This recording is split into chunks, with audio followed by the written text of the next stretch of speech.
हमारे श्री गोवर्धन नाथ श्रीनाथ जी आज नाथद द्वार में विराजते हैं उदयपुर के पास। दो कारण हैं, पहली तो भक्तिमती मीराबाई और दूसरी अजब कुमारी। अजब कुमारी का चरित्र भी बहुत सुंदर है। अजब कुमारी एक राजवंशीय नारी थी, कन्या थी। ब्रज यात्रा पर जब गई तो ब्रज में भ्रमण करते हुए जब उन्होंने श्री गोवर्धन में गिरिराज जी का दर्शन किया, श्रीनाथ जी का दर्शन किया, गिरधर लाल का दर्शन किया, दर्शन करने के बाद जब वापस लौट करके अपने स्थान पर गई तो ज्यों ज्यों अपने स्थान के समीप पहुंचे, ठाकुर जी से दूर जाएं, त्यों त्यों उनकी विरह वेदना बढ़े और उनकी विरह वेदना एक ज्वर के रूप में चढ़ती थी। वैद्य आते, बड़े बड़े हकीम आते, लेकिन कोई भी अपनी औषधि से उनके ज्वर को ठीक ना कर पाता। एक दिन उन्होंने अपने परिवार के लोगों से कहा, यह ज्वर औषधियों से ठीक नहीं होगा, यह ज्वर इन सब वैद्यों के, हकीम के क्रियाओं से ठीक नहीं होगा। बोले कैसे ठीक होगा? बोले जब तक मेरे गिरधर लाल मेरे सामने नहीं आएंगे, जब तक मुझे वो दिखेंगे नहीं, तब तक ये ज्वर ठीक नहीं होगा।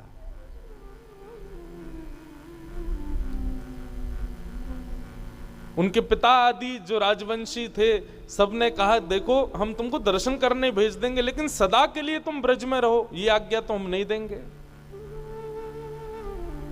कुछ दिन के दर्शन के लिए तुम चली जाओ। और अजब कुमारी गोवर्धन पधारी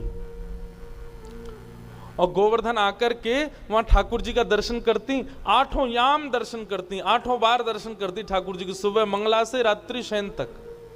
और जब दर्शन करने लगी तो ठीक होने लगी। एक दिन उन्होंने सब मंदिर के अधिकारियों से जाके कहा, मुझे मंदिर में कोई सेवा दे दो।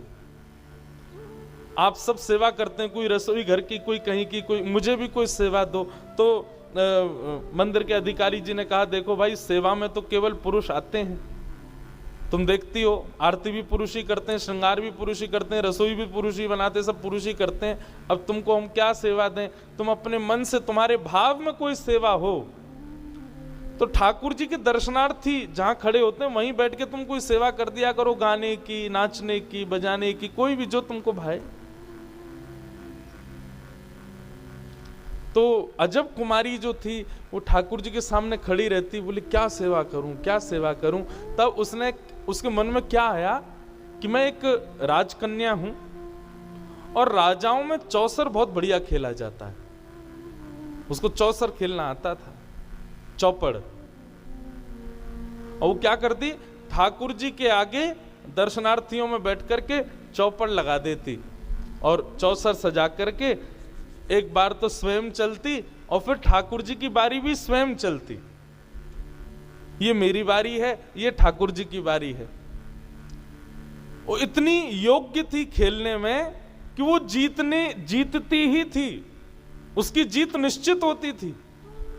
लेकिन जैसे ही उसकी जीत होने वाली होती थी, वो ऐसी चाल चलती कि स्वयं हार जाती, ठाकुर जी को जिता देती। और जैसे ही ठाकुर जी को जिताती, ठाकुर जी को जैसे सामने देखती, सामने बैठे गिरधर लाल की दतुइयां दिखने लग जाती, प्रसन्न हो जाते ठाकुर जी, इतने खुश हो जाते। और वो ये दृश्य देख के कि लाल जी के दांत दिख रहे हैं, दंतावली दिख रही है, खूब रोती।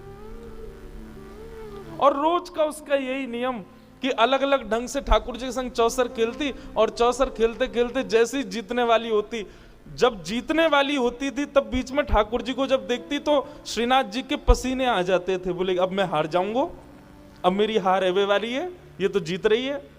और जैसे ही हारने वाले होते थे ठाकुर जी, सो नीची नजर करके ऐसी चाल चलती कि स्वयं हार जाती, उनको जिता देती। ठाकुर जी प्रसन्न हो जाते। ये दृश्य कुछ और भी वैष्णवों ने देखा कि अजब कुमारी जब ठाकुर जी के सामने चौसर खेलती है, ठाकुर जी की दंतावली का दर्शन होता है। 1, 2, 3, 4, 5 दिन हो गए। अब अजब कुमारी के घर के लोग कहने लगे वापस चलो, वापस चलो। अजब कुमारी बोली एक खेल और खेल ले तो। आज पुनः खेल खेला, इतना टक्कर का खेल हुआ कि महाराज कौन जीते कौन जीते। जैसे ही अजब कुमारी ने चाल चली तो अजब कुमारी की अगली चाल पर जीत घोषित होनी थी, और जीत होते होते होते होते जैसे ही उसने चाल चली ठाकुर जी को जिताने की, ठाकुर जी को जैसे जिताया, आज ठाकुर जी फूले नहीं समाये, क्योंकि आज तो जीतने के कोई भाव ही नहीं था। आज तो ठाकुर जी को पक्का था मैं हार जाऊंगा, लेकिन आज फिर अजब कुमारी ने जैसे जिताया तो आज ठाकुर जी हंसे नहीं, अजब कुमारी के सामने प्रकट ही हो गए, और प्रकट हो गए अजब कुमारी को हृदय से लगा लिया। हृदय से लगा करके ठाकुर जी लिपट गए अजब कुमारी से, और लिपट करके बोले मैं तुमसे बहुत प्रसन्न हूं, मुझे बहुत अच्छा लगता है तुम आकर के मेरे साथ खेलती हो, बताओ तुम्हें क्या चाहिए। अजब कुमारी ने कहा जो मांगूंगी सो दोगे, वो तुम मांगने में देरी करोगी, मैं देने में देरी नहीं करूंगा। बस यही भाव जान करके अपने हाथ में ठाकुर जी का हाथ लिया और कहा वचन दीजिए कि आप मेवाड़ में विराजेंगे, ताकि मैं रोज आपका दर्शन कर सकूं, मैं आपसे दूर नहीं रह पाऊंगी।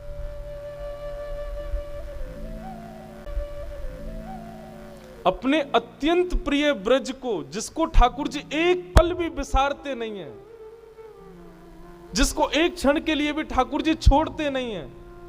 हमारे ब्रज में कहते हैं ठाकुर जी जब मथुरा चले गए तो उद्धव से कहते हैं ऊधो मोहि ब्रज बिसरत नाही, मैं ब्रज को भूल नहीं पा रहा। इतना प्रेम ठाकुर जी ब्रज से करते हैं, जिस ब्रज से इतना स्नेह ठाकुर जी करते हैं, जिस ब्रज में रहना ही ठाकुर जी को, आप सब जानते होंगे हमारे गोवर्धन की शिला को गिरिराज जी से बाहर ले जाना मना है, हमारे गिरिराज जी को कहीं भी बाहर पधराना मना है। क्यों? ब्रज छोड़ करके ठाकुर जी कभी नहीं जाते। लेकिन अजब कुमारी को दिए वचन को पूर्ण करने के लिए मुगलों को ठाकुर जी ने बहाना बनाया, और उसी दिन से लग गए ठाकुर जी निकलने में, और आज भी मेवाड़ की भूमि पर श्रीनाथ जी विराज रहे हैं अजब कुमारी के लिए। कारण दो ही हैं, तीर्थ को तीर्थ भगवान की उपस्थिति नहीं बनाती, तीर्थ को तीर्थ भक्त का भजन बनाता है।